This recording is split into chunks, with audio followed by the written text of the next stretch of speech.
Okay, here we go again. Today the deck we're playing is the House Lannister Kings of Winter deck. This is probably going to be a bit more interesting than the previous two. I think it's more interesting than Baratheon or Greyjoy at least. You just don't see that many Lannister decks anymore besides Crossing, and you certainly don't see the sort of classic Lannister, big guys, lords and ladies, Tower of the Hand, sort of good Lannister cards type of deck. That's not really around anymore, and probably shouldn't be around because it's probably not very good. But for the Kings of Winter agenda, I thought I'd just go for it and see what happens. I originally did a Clansman deck for the Lannister Kings of Winter deck, and it could certainly win some games, but I decided that that deck really needed to be able to use trade routes in order to be maximally effective, so the next time I try Clansman, it'll probably be with a different agenda. I just felt that the economy was not consistent enough for that deck to do what it needed to do. And this deck is certainly not cheap. I think we have 10 characters that cost 6 or more. We've got the Tywin, the Cersei, and the Jaime. I guess this deck did get buffed a little bit. You can use Jaime Lannister again. And then we have one Kevin Lannister because sometimes he can recover our Flea Bottom or bodyguards, something like that. He can be useful. But it's not as expensive as the deck that I was trying before, and it can actually pretty consistently pay for stuff. We actually don't have anything better to use, so we do manage to slip in a noble cause for sort of an economy plot. We've got plenty of lords and ladies, so we should be able to find a good spot to play that even after opening with winter reserves. Anyways, the plot deck finally is a little bit different from the other two decks because you don't want to use Barring the Gates with Lannister. I did actually try to make a Lannister deck with Barring the Gates just to see what it would look like, but I was looking at Lannister's low end and I just realized it's so barren. There's just absolutely nothing there worth playing besides like Burned Men and the Hound. So you have to not use the Barring the Gates. You just can't do it. Instead, we've got the First Snow of Winter. One of the few selling points of Lannister is they can often leverage this plot fairly well, and obviously Kings of Winter, it goes with that. We still have nothing burns. We can burn gold mines or a Flea Bottom dupe, or like Flea Bottom and then Kevin Lannister get it back, something like that. And the attachments are pretty expendable. We got False Spring because it just seems to have some pretty decent stats with a pretty decent effect. This could also be like Winter Festival, I guess. That's the other one you could use. I think False Spring is more consistent because Winter Festival gets disabled by summer plots, which is fairly likely to happen, I would say. And then we've got Valar, the Ranger's Cache to replace Counting Coppers. Pretty typical. The draw deck, again, it's nothing too exciting. I guess I'll go down and see which particular cards might be worth talking about. I do have this new card, Cat's Paw. I'd say this card is pretty questionable. He's probably not going to be great, but it at least gives us something to spend our Tyrion gold on. He's a Claim Soak that can like come out of shadows on the First Snow of Winter turn. He can be a Flea Bottom target with Gold Mine. And worst comes to worst, I mean, he's a 2-cost character that you can marshal his Claim Soak if you need that. Maybe he'll do something useful, maybe not. I chose not to use Harrenhal in this deck. Instead, I'm using the new Gold Mines with Flea Bottom as a better, well, maybe not better, but a different way to use the Hound multiple times during the challenges phase. You can discard him with Gold Mine, put him into play with Flea Bottom for 1 gold. He comes back to your hand anyways, and you draw a card.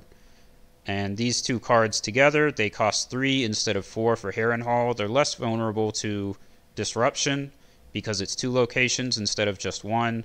So it's less likely that you get blown out by nothing burns. I don't know, I just think I want to try this and see how it goes. And we have 12 economy, but 3 of them are non-limited. Not the gold roads. The gold mines are not non-limited, so ideally that helps a bit with the fact that we have 12 economy, but I felt that it was pretty justified because, again, it is somewhat of an expensive deck and there's no trade routes or anything. And as Lannister, I don't know, you don't have that many great other cards to play anyways, so you might as well get a little bit more money. And one thing that's actually nice is this gold mine card. If you like draw a limited that you don't want late in the game, it's fairly likely that you can just mill it with the gold mine and draw something better. This card is actually fairly decent. I'm glad Lannister got this as sort of a playable, non-limited econ option. Sir Amory Lorch, not a character you see very often, but he's cost efficient and he sticks on the board for first snow of winter. That's why he was selected. I'd say everything else is fairly standard. Only 2 never bet against my family because if it misses, you really don't want to have another one. And no Hear Me Roar, which is unfortunate. It would be pretty good with Tower of the Hand, but it's on the restricted list, so we can't use it with Flea Bottom, and we're trying the Flea Bottom Gold Mine thing. Let's play a game and see if we can manage to actually do something with Lannister.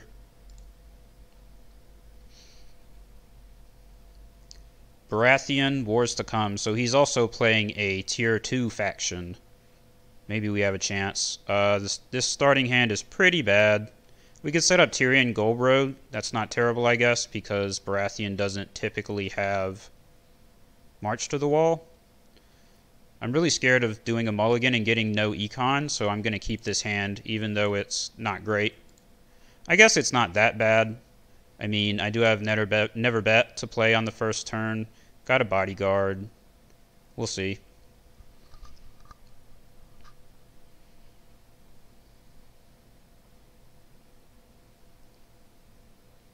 Well, look at that.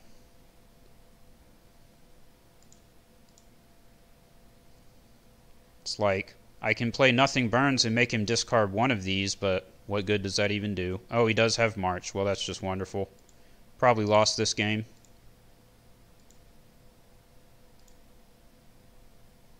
Good Marshal duped Cersei. I think I would rather have the aggressive start with, I guess, Janos Slint. Gives us 1 gold left to give him an Intimidate, and he's only starting with 4 gold, so I'm not sure if this is correct, but we don't have a lot of great options. Oh, he's only got 3 gold because of King's of Winter. That's funny. We'll leave that reserve.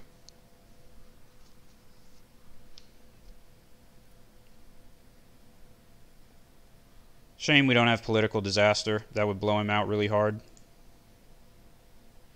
Now he's just going to, like, flip trade routes or something.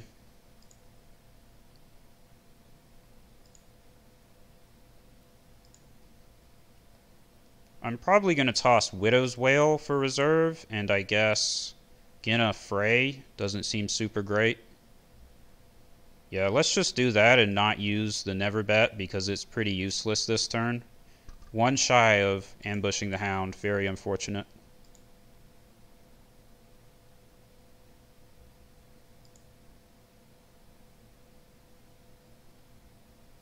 I'm pretty tilted that he actually ran March to the Wall, even in Wars to Come, just like, why do you run that in Baratheon? Come on, dude.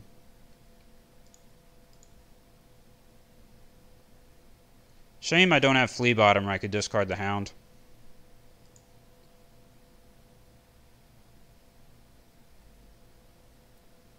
Let's go Noble Cause. Probably Marshal Cersei. Yep, trade routes.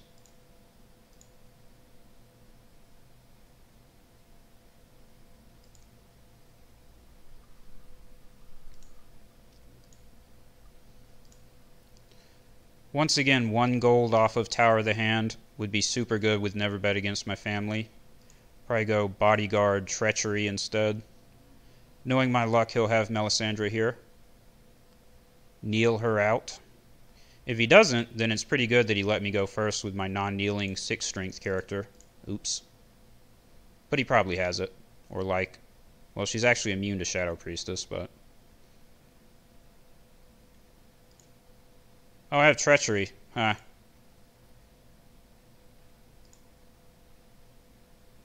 Robert.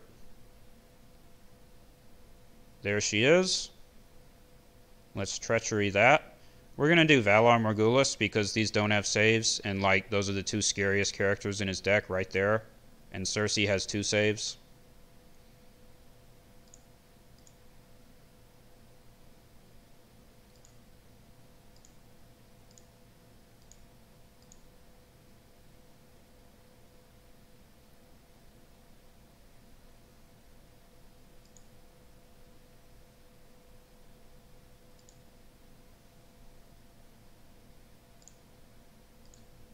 It is very unfortunate that he has Robert, though, because he's going to intimidate Cersei, and then she'll never stand again because of Dragonstone Castle.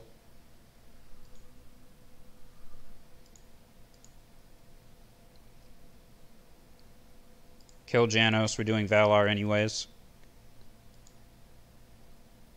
This way, even if he uses the King in the North next turn, which is pretty likely because he has Robert, Cersei will still avoid death with her duplicate.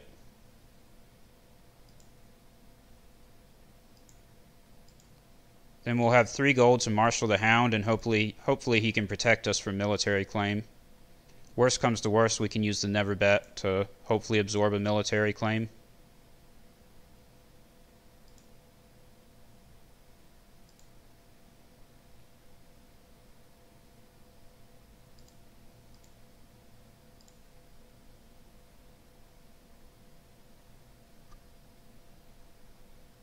Counting coppers, I guess that makes sense too. He has a bunch of locations.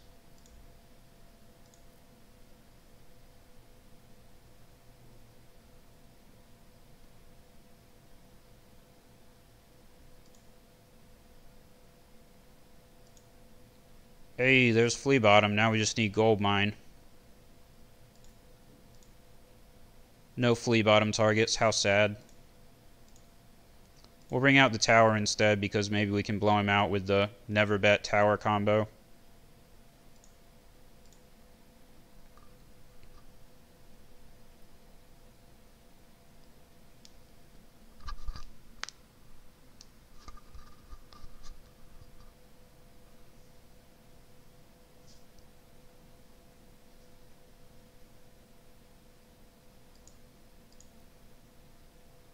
Well, he didn't marshal anything, so... I'm so low on cards, though. It would be pretty nice if this could give me, like, a Tywin or something. I guess that's decent. I actually cannot use this tower if he doesn't have any characters on his side to send back, so that wasn't smart, but I got probably the best result that I could have gotten out of it, which is that I just drew another card, thanks to the insight. So he's already used 1 trade routes. I'd say he probably has... Oh, that's also good because it discards a Flea Bottom target. He probably has another economy plot that he's going to play here, like another trade routes or a noble cause or something like that. But I guess let's go for the first Snow of Winter because it just doesn't hurt us very much. That's sort of an economy. He seems to like going second, so we'll make him go first instead. Tywin is a really good pickup. Shame we don't have any Great Halls. We have 3, 4, 5, exactly enough to Marshal Tywin, but we can't afford anything else. It might still be the right call because dupe Tywin gives us the +2 gold going forward, which is super good.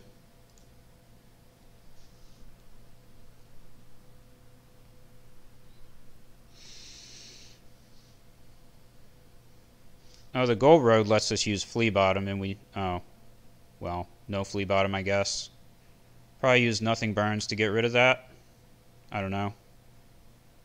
2 seized by the guard. Alright, then. Well, we're definitely just going to bring out Tywin and... I don't know, maybe defend... this. I'm assuming this is going to be a power challenge, and Tywin will defend it. That's the game plan here. We're going to defend the power, because if he does a military, he gets 2 challenges, and he's ahead on power, so I really just need to slow him down.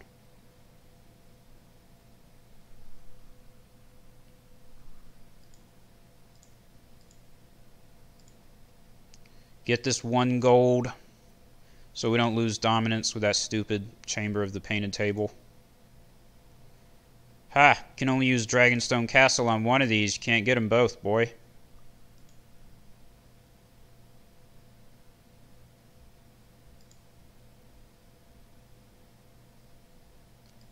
Still used it on Cersei.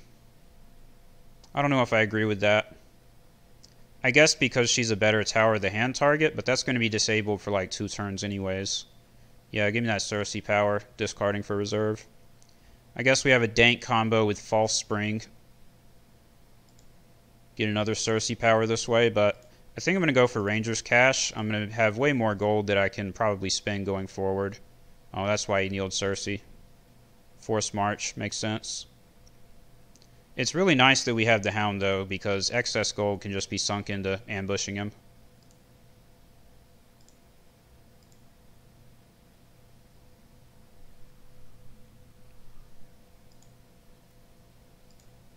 Two Hounds is nice. If my Flea Bottom wasn't blank, at least, but it'll get unblanked eventually. And then having two copies of the Hound is nice because I can, like, discard one into the Flea Bottom pile and still have one in my hand. I guess Amory Lorch is the best character to marshal normally. Then we'll have 6 gold in Challenges phase, which is 1 Hound ambush and either a Podrick or a Burned Men.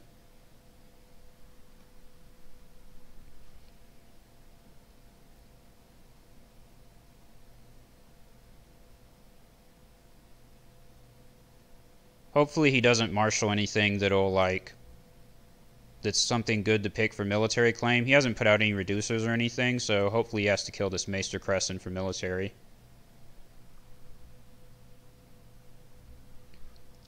Then I can block Courtney with a Hound ambush.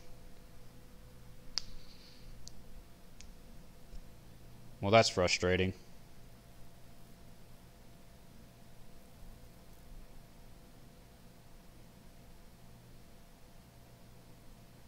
At least he gave me another power, I guess. Draw 3 with Blackwater Bay, but you are 4 over reserve. Kings of Winter OP.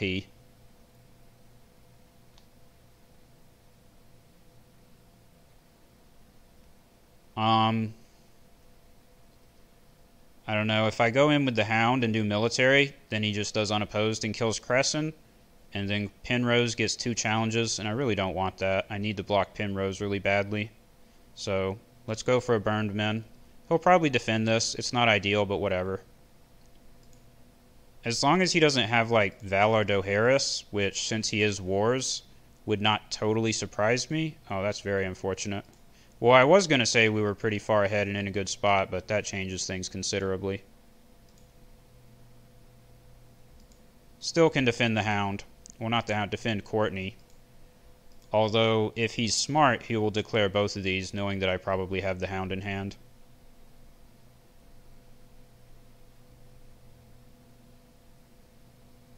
Nope. Although now he'll win Dominance. That's pretty sad, but whatever. I could even, like, discard one to keep him in play and hope he discards himself, but we're not going to do it.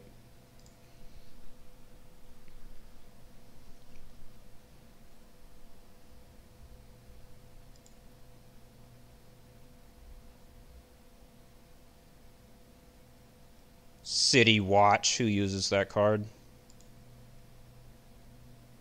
Well, we get our Tower of the Hand back, so hopefully we can draw something to use it with besides Tywin. Don't really want to send a dupe Tywin back to our hand. Give me another Cersei power here, buddy.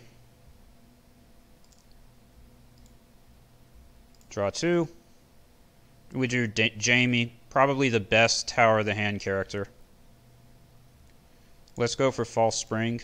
I don't want to use Nothing Burns yet. I still don't want to lose either one of these. There is the Valar Dohaeris. That's a shame. Man, that sucks. Definitely keep the standing Tywin, and I guess Burned Men.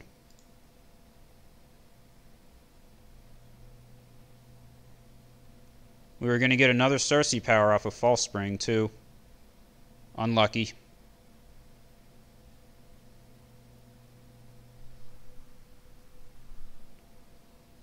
Huh. None of these are great for him, but Privileged Position cancels Tower of the Hand, so we're going to get rid of that. It's very nice of him that he's still letting me go first with this Tower of the Hand. In my opinion, he probably should not be doing that, but I'm certainly not going to complain. I'm going to bring out Tyrion instead of Jaime. First of all, I don't have Great Halls. Second of all, I have a lot to spend the gold on, including Podrick with Tyrion. which maybe that'll like totally blow him out of the water. I guess let's go ahead and marshal the Hound normally. It's one less than an ambush, and we can get 2 gold off Tyrion, 2 more off Gold Roads, gives us 5. Kind of an awkward number, but who cares?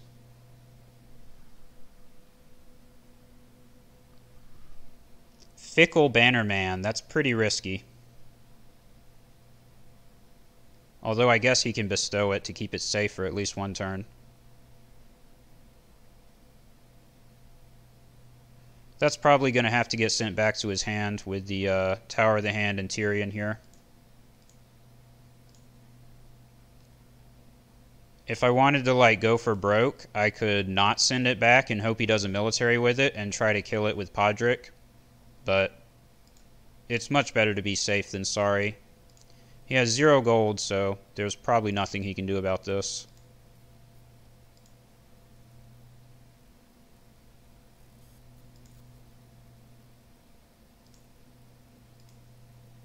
Get out.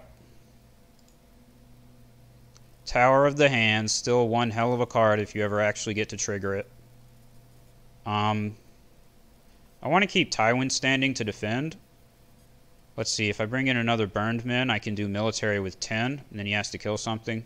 It's pretty good.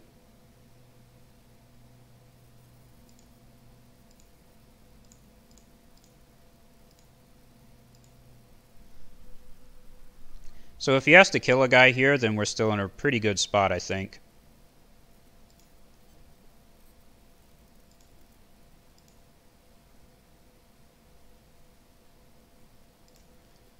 Now Tywin can defend this Courtney and I'll win dominance to avoid Chamber of the Table. That's good. Only on 3 power, and the plot deck is about to reset.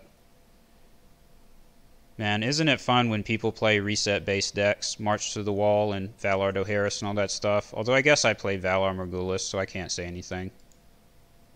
I guess keeping Tywin standing dodged the Dragonstone Castle too?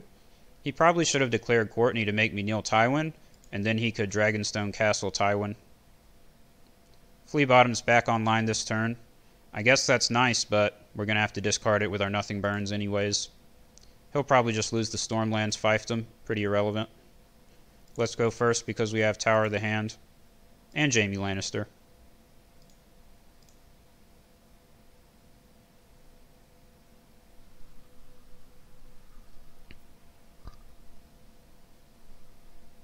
Come on, this isn't a hard choice. Just pick your Stormlands fiefdom. Yeah, there it goes. Wow, drew another tower.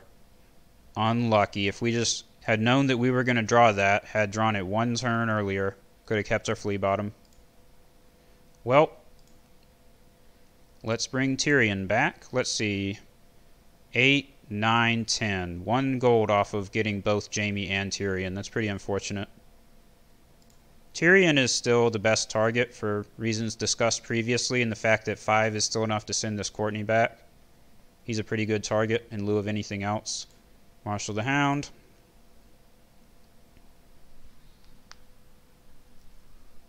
And now it's really on the opponent to come up with some type of counterplay here. Because if this situation continues without him hitting back somehow, I guess that's a start.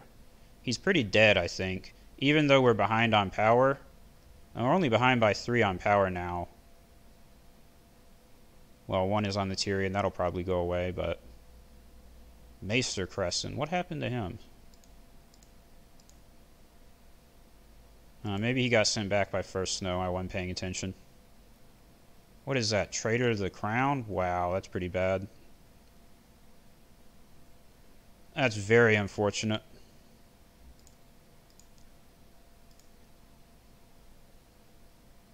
We're going to save this 4 for Podrick and try to use him with Tyrion to kill something, since he kneeled our Tyrion and stopped our Tower of the Hand.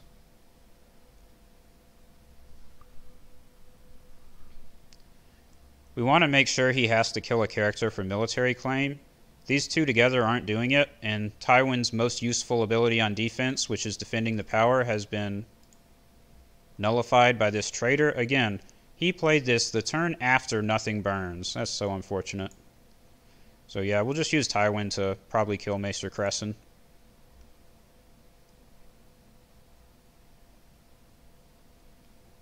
There goes Maester Cresson. I guess let's make him defend by attacking with the Hound. He can fully defend this, and then come back at me with 2 challenges with Courtney Penrose, which is quite bad, but he won't quite get within, like, striking range of winning. Probably can kill Courtney with the Podrick, so... If we can kill Courtney with Podrick, then I think we're still in a decent spot.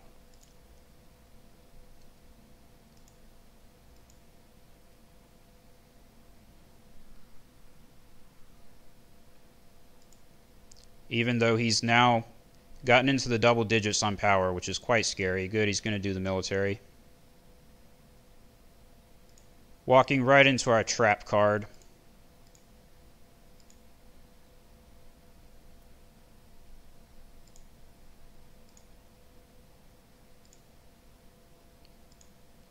Get out. Get smoked.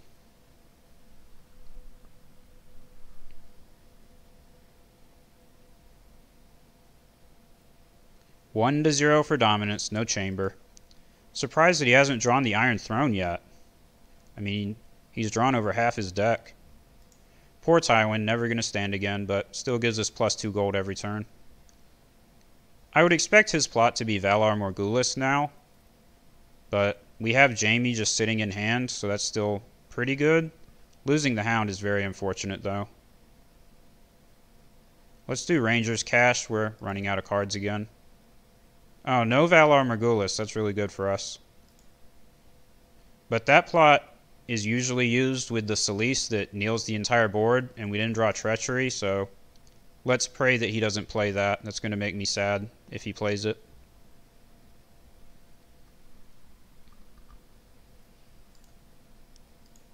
I don't really want to play into it, but I don't really see what choice I have either, so let's just bring out Jaime and hope for the best. Not going to duplicate the Hound. I want him to come back to hand if I can get him back.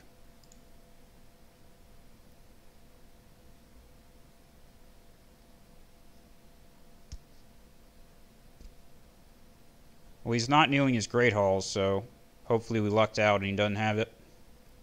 Another Fickle.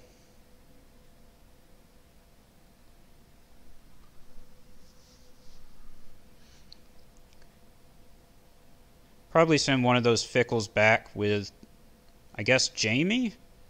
I don't know who's better to send back, Jaime or Tyrion. Probably Tyrion. Jaime gets to do his military and just sit there. Still is able to defend. I don't know, Tyrion has a power icon, and power is more important than... I don't know, power is probably the most important challenge at this point, so I think Tyrion might want to stay in play. Oh, I'm using these outside action windows. How terrible. Okay, his military is 12. Definitely want to win a military. Let's go in with Jaime. We want to bring the Hound back anyways, and Podrick makes 12. But let's save him for a power, even though it probably won't matter, because these guys only have military icons.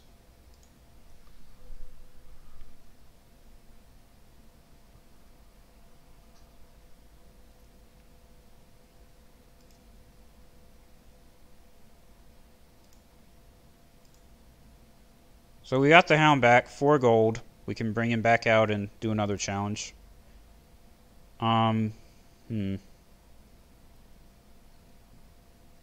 guess let's do the intrigue with Jaime after all, because this way Tyrion can do a power challenge, and then the Hound can defend a power challenge from one of these, with the one that has 1 power on it going back with Tower of the Hand.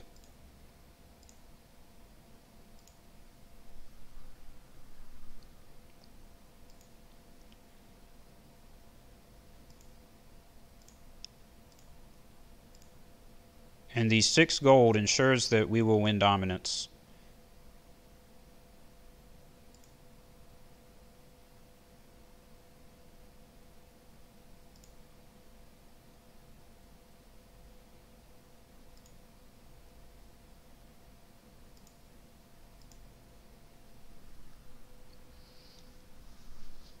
I guess I could have done a second intrigue with Casterly Rock, forgot about that, but doing the power was more important than the second intrigue. He's over reserve again anyways.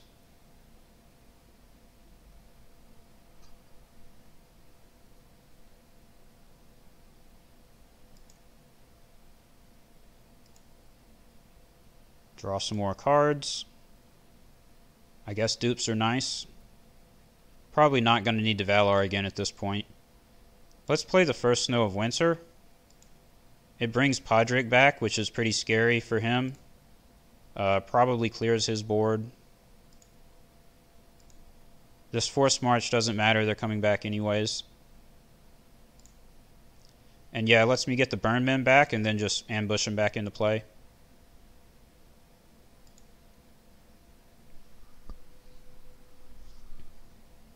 I want to be able to do an intrigue so that I'll get the Tyrion gold for Burned Men. I guess the best way to do that is to marshal Jaime. So we won't, well, I don't know. Let's just go ahead and marshal Jaime. I don't know if we're even going to, yeah, the Tower of the Hand's kneeling, so we're not going to be able to use it this turn. Let's dupe him.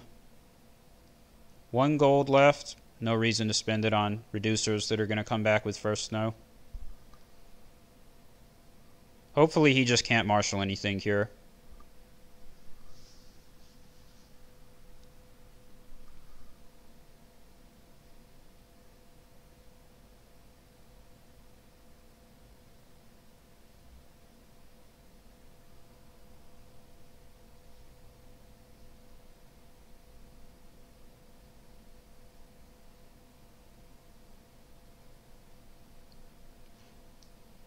Oh, it has a dupe. That's annoying. Shame we don't have Tower of the Hand available. Didn't have the duplicate, it would die, but I guess he's got to catch a break sometime. If we had Tower of the Hand, we could bounce it after he has to discard this dupe, but instead, he's probably going to get to win a power challenge with it.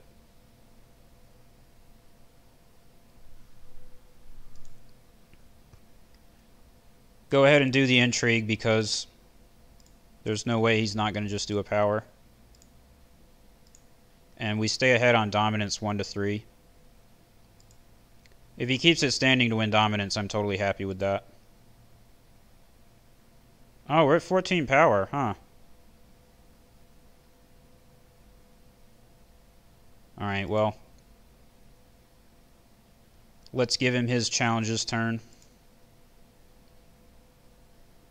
Next turn, I guess we can go... Damn, we don't have any high reserve plots. Probably False Spring. There's the power. I don't know. Ambush these Burned Men. Why not? Spend a couple gold. We won't lose dominance. We'll tie, so that's good.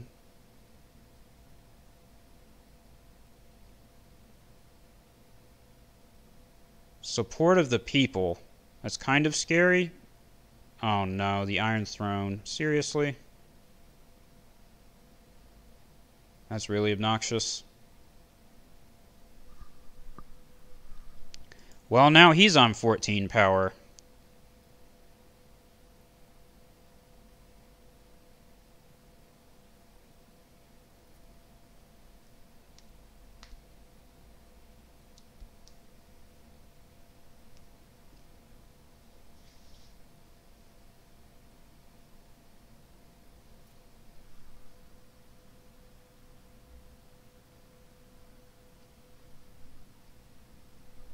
It's really unfortunate that we don't have Nothing Burns available. It got pinned as our 7th plot. That sucks, because it would be really good this turn, just because of the 7 initiative. And making him discard this might be relevant. Yeah, he kept my Jaime down.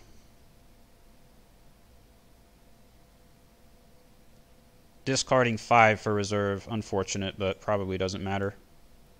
Discard this Tower dupe because we can't use Nothing Burns again. Discard a Hound dupe.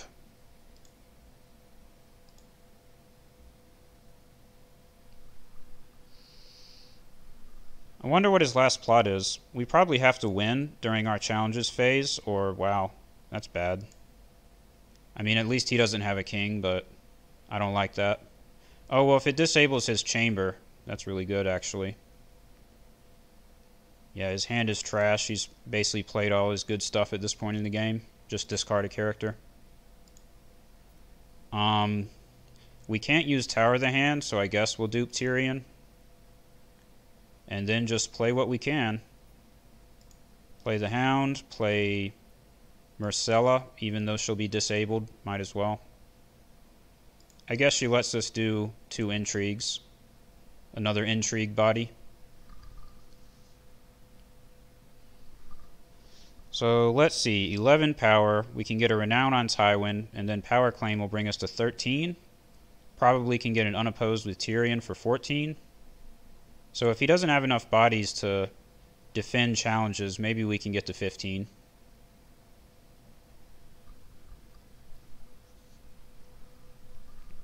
Let's do a military with these 2 guys. Get the Renown on Tywin. Tywin can't do a power anyways. And make him kill something, so it's more likely we can get an Unopposed to get to 15.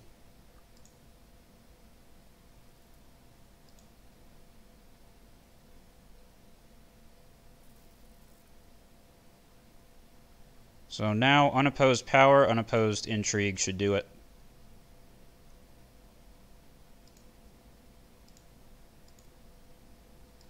I guess I should have known that was his last plot, because there's no way he doesn't have that, and I had not seen it for the whole game up to this point. I wonder if he runs Stannis, or if Robert is his only king. Yeah, he knows.